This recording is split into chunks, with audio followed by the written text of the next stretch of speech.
হাত দুটো চলে যেত কোনো বিষয় না, যে ফ্রেন্ড আমার হাতের উপরে মারা গেছে আর কি ফেরত পাবো আমি কখনো। এবং যদি আমার দেশ আবারও যদি বিপদে পড়ে, ইনশাল্লাহ এই এক হাত দিয়ে আবারও লড়াইতে নেমে যাব ইনশাল্লাহ। আমার দেশ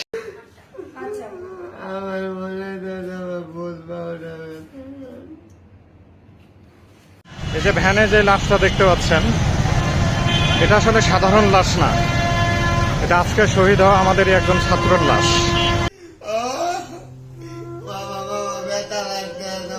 তামিমের এই ভিডিওটি সামাজিক মাধ্যমে ভাইরাল হয়েছে। পা হারিয়েও পা থাকার এমন অনুভূতি এখনও বয়ে চলেছেন অষ্টম শ্রেণীর এই শিক্ষার্থী।